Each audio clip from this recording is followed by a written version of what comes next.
And welcome back to our cooking class.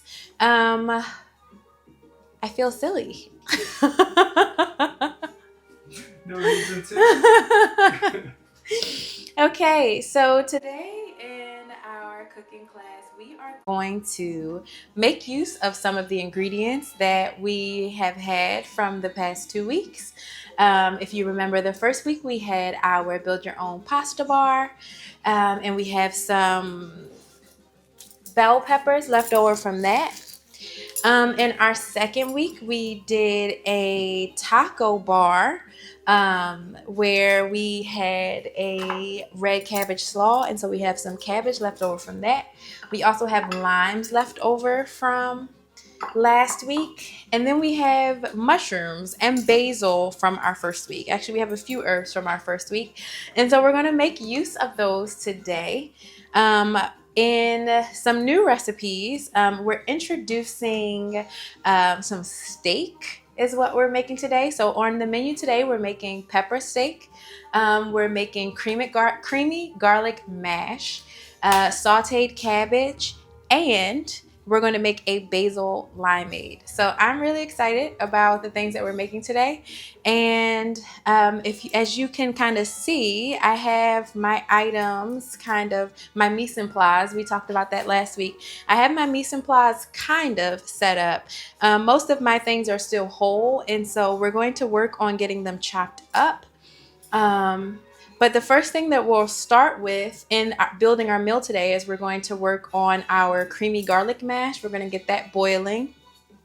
Then we're going to transition into preparing our steak, cutting up the steak, and getting that all ready. And then the last thing that we'll do is our red cabbage saute.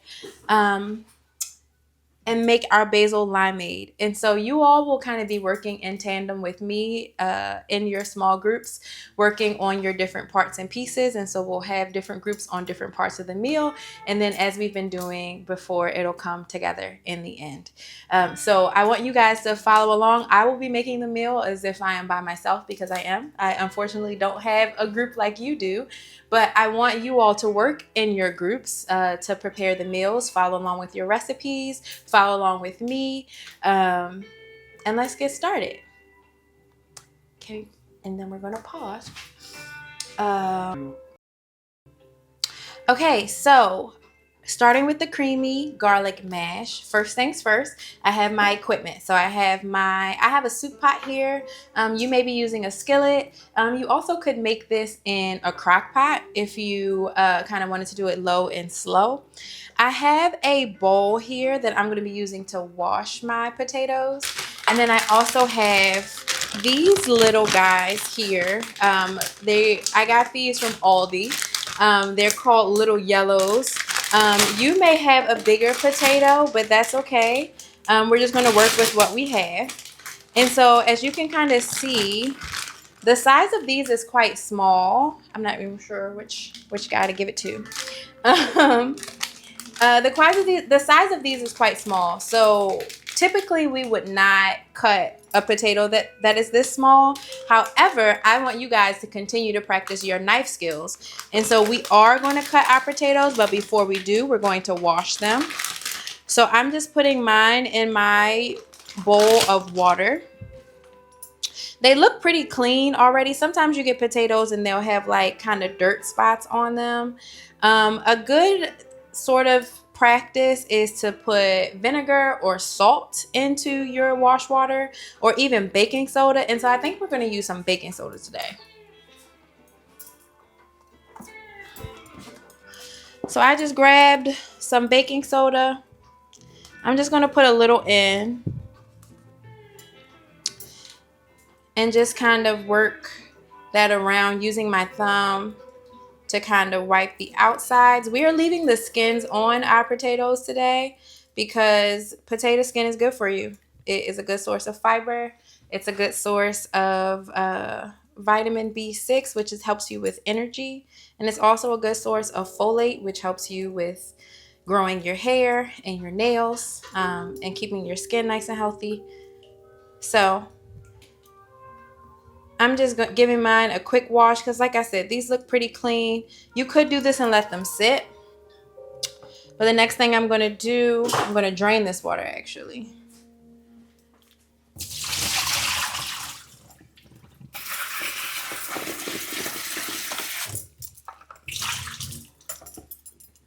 Oh, caught me. All right. I just remembered I don't have my apron on. So I hope you guys have your apron on. Let me put mine on. And if you remember from our first class, our aprons are both to keep our clothes clean, but also to keep whatever might be on our clothes from getting into the food. So you definitely want to make sure you have clean apron.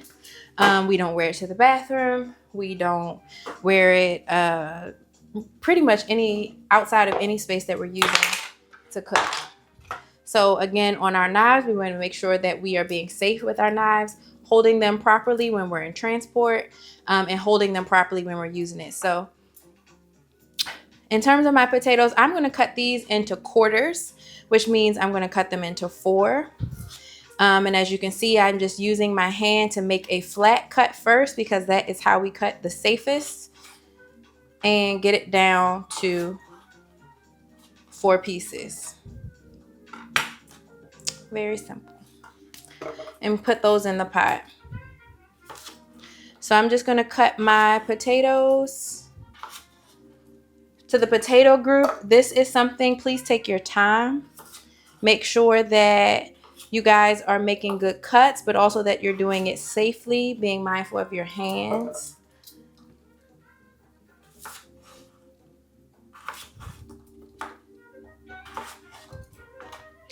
So my potato group, you can kind of keep going with this.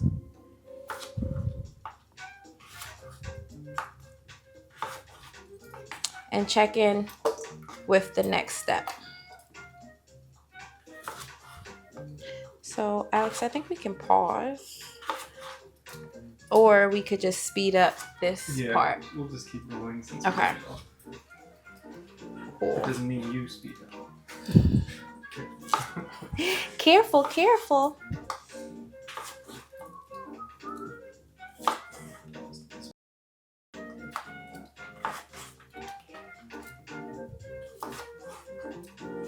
There's definitely one type of potato that is the best for fries. Some people say that the Idaho or the russets are good for fries because they're kind of drier. These gold potatoes, honestly, Yukon gold potatoes are my favorite potato for everything. Okay. I think they are superior because they're super creamy. And so they make great mashed potatoes, which is what we're using them for today. I would say, like, if you're doing something like a baked potato, you may want to use like a russet, or just because of the thicker skin. Like, what I like about Yukon Gold potatoes is that they have a thinner skin, and so it's not as offensive like when you're doing skin on recipes like this one. Right. And they're very easy to grow too. So potatoes are in season right now. I think this bag was like $2.99 or $3.99 from the grocery store. And if you wanted to grow your own potatoes, these little bits right here, I don't know if you can see that, but these little bits on the potatoes, they're called eyes.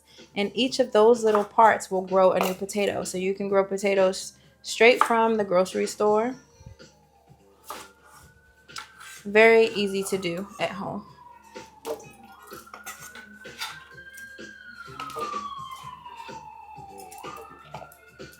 So I'm just about down to the end of cutting my potatoes into quarters. And the next thing I'm going to do in my pot is add some garlic. The pre-peeled garlic from the grocery store, because it adds a little speed. So what I'm going to do is cut off the ends because I don't want that part. And if you remember from our first class, I have my little compost bucket over here. I'm just cutting off the ends, and I'm going to throw that in whole into the pan or into my pot where the same thing with garlic. Garlic is also very easy to grow at home. And this part that I'm cutting off is what you would stick in the ground and it would sprout from there. You can grow your own garlic too. So I put about 1, 2, 3, 4, 5 cloves of garlic in with my 1 bag of potatoes. I really like garlicky mash. You all can kind of choose what you like. So the next thing that we're going to do is actually fill our pot with liquid. And for this, we're going to put our cream as well as water. We could use all cream, but you got to watch that because it may over boil. So I'm missing my cup. So I'm just going to use a 1/2 cup and just adjust accordingly. So just kind of eyeballing it, I am putting in my water to just fill the potatoes. And then I'm going to use my cream to really get them covered. Eyeball measurement, I used about 1/2 of the carton. So you all have recipes that you can follow. Now that that is covered, my garlic is in there. Not my basil. My garlic is in there. My cream is in there. I'm also going to add some butter to boil. We'll add butter at the end as well, but I like to add butter at this stage because it really infuses the flavor into the potatoes. So I'm adding 2 tablespoons of butter. And then I need to pull out my salt because I'm going to add a 1/2 teaspoon of salt. And bring that to a boil. And once that's all in the pot, that is pretty much done. And it just needs to cook. So we're going to let that boil on medium low. Just kind of simmer on medium low until it's all done.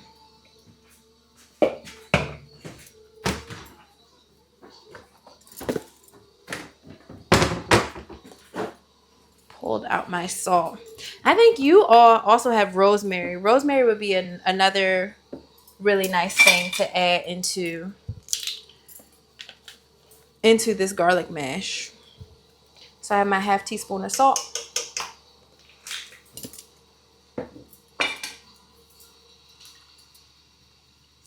And that is good to keep going.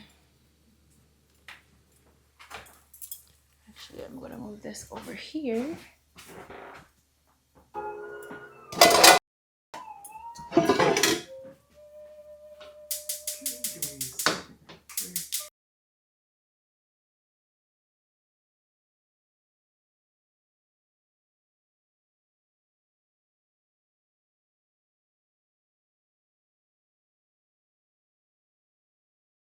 So the next thing that we are going to work on is our pepper steak.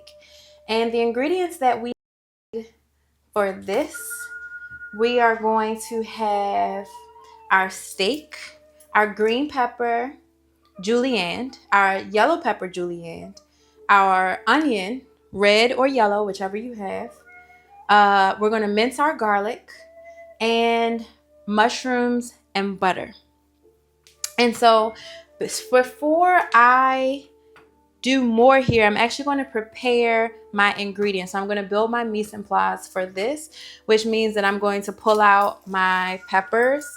Right now they should be still whole. I'm going to pull out some garlic. I have my mushrooms here as well. They're just soaking in some water. My onion. I'm missing onion. Child, do I need an onion? I have to find some onion because I'm missing onion, but I hope you're not missing onion. It'll be cut the same way as the pepper. So if I don't find my onion, we are still going to cut it the same as our peppers. And then I'm just going to get started. So first I will start with mincing my garlic. So the same deal as the last time. I'm going to cut off the ends of the garlic before I mince it. Is this, what is this? You're good. Okay, cool. And I'm just popping my ends into my compost. I have a compost bin in my backyard, and I use it. I have worms in my compost bin at home. Um, so I like to feed the worms.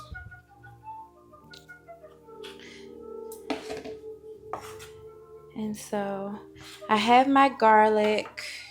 I am also going to add a little salt to my garlic, because that keeps it from sticking, helps to draw out some of the liquid in the garlic. And it also helps to get a finer mince using the addition of the salt. So I'm just going to add that and get the chopping. Cut it as small of pieces as we can. The first time, another thing you can do, I've seen folks kind of smashing it. That's one way you can kind of break down the amount of cuts that you have to do and really get a fine chop, a fine mince, especially when you're first starting out. As you can see, I'm being very careful to not slice my hand on my knife because that blade is sharp. Now that I have it kind of pre-smashed, already my slices are coming out.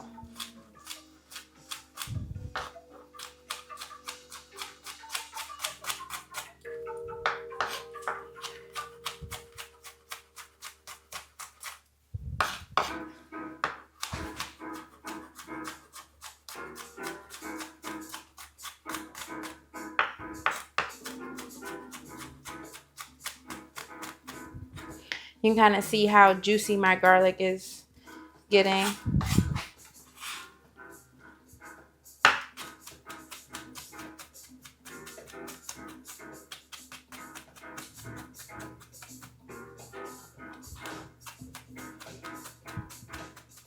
Since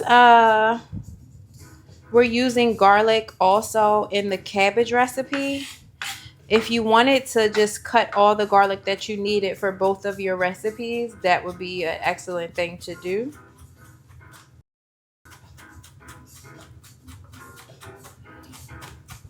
And you can kind of play with, like if you had one recipe that needed bigger chunks and one recipe that needed smaller, you can just kind of play with, split it in half and keep working with the one that needed smaller and leave the other one the same size.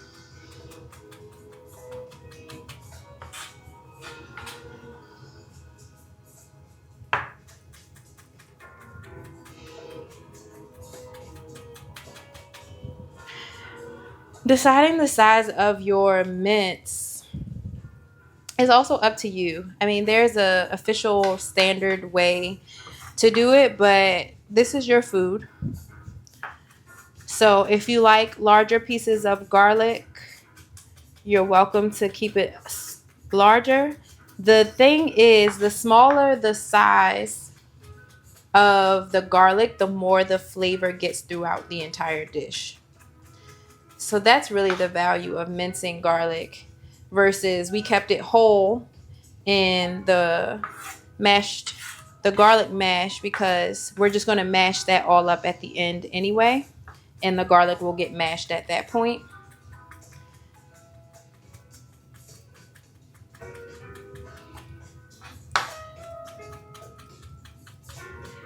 So we have two different styles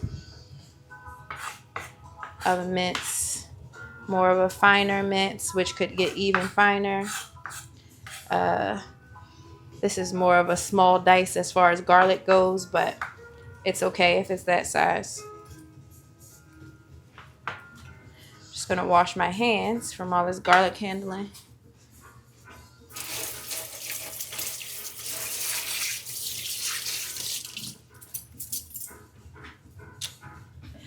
All right, so next, I should find my onion actually. Pause.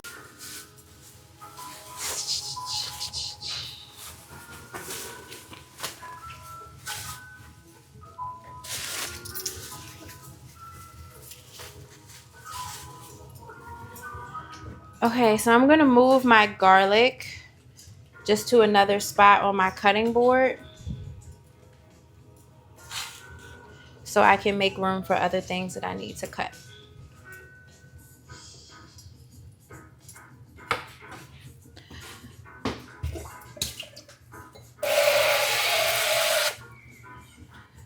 Much like our potatoes, I like to wash my onions because they tend to be kind of dirty when you get them. No need to peel them unless the skin is already coming off. Um, you can just wash them with the skin on. One fun thing that you can do with onion skins is put them in the freezer and save them to make stock. So that's one thing that you can do, especially if you don't have compost. You can still make use of your veggie scraps. So as you can see, this still has like a thin kind of layer of skin on. To cut my onion, I just cut the ends off first. And I'm going to cut it in half to get that flat surface. And at this point, it's a little easier to peel those fine layers of skin off. So for our onions on this recipe, they're going to be julienne, which means they're going to be cut into thin strips. So I'm just following along with the lines on the onion and cutting the strips down. Don't worry about them still being connected. It will separate when we cook them. Also remember about, I can feel my eyes watering. One trick to keep your eyes from watering when cutting onions is to refrigerate your onions. Another trick is to use really sharp cutting utensils and to make as clean cuts as possible to keep all of the oil that is producing that teary-eye sensation from splashing up into your face. And when you can't do either, get you a paper towel or a cool compress of some kind with cool water and just hold it over your eyes. So that's our onion.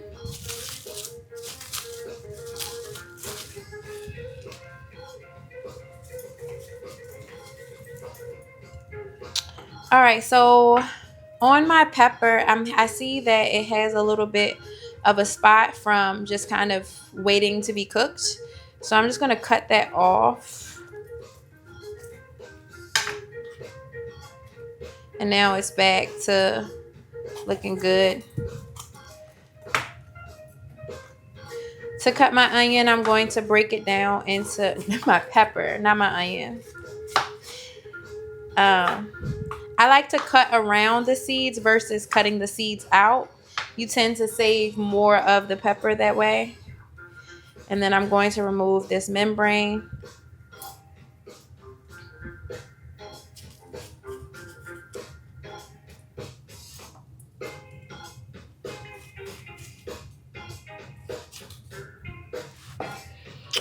And then to julienne, my peppers, I cut them with the skin side. This is the skin side. This is the flesh side. I cut them with the skin side down. Contrary, most of the times I'll say to make a flat cut and cut it like this.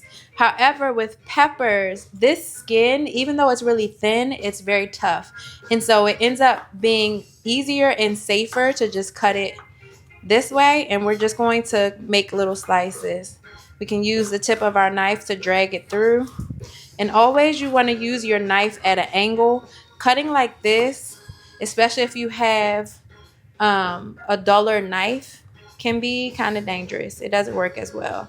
So if you're ever having trouble with making a cut, you may want to angle your knife upwards and actually bring it down versus cutting it like that.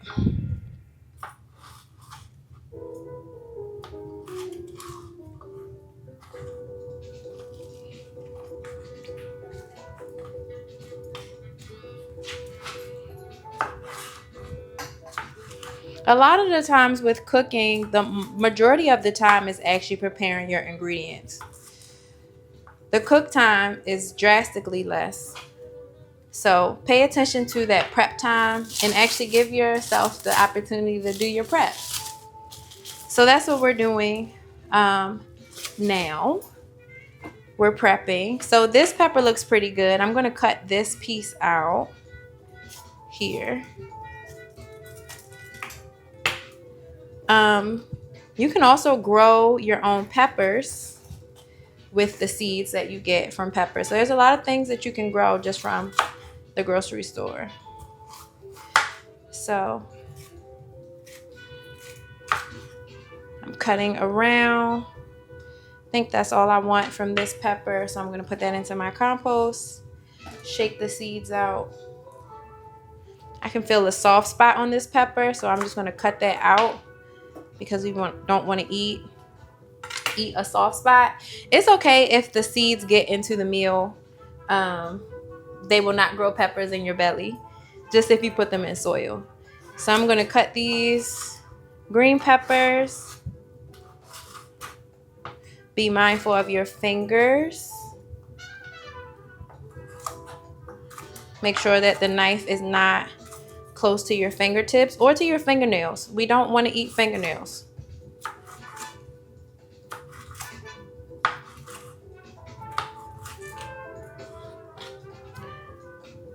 Alrighty. And then the last thing that I'm going to cut for, actually that's not true. The last veggie I'm going to cut for this meal are my mushrooms, which I just have them soaking in water. I think the mushrooms you all have are pre-cut, so you don't have to do this step. However, I buy the whole mushrooms because they work out to be cheaper and they also last longer. So I'm just cutting these also in a julienne strip.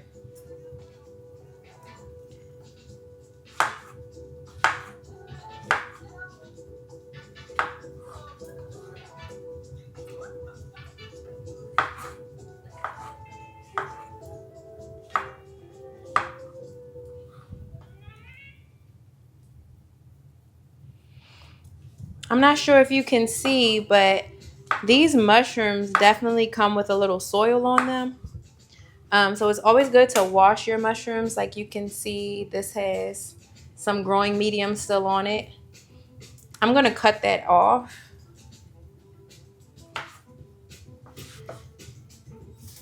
A little dirt definitely doesn't hurt.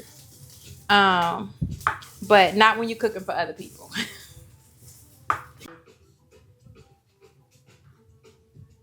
Yep, we're back on.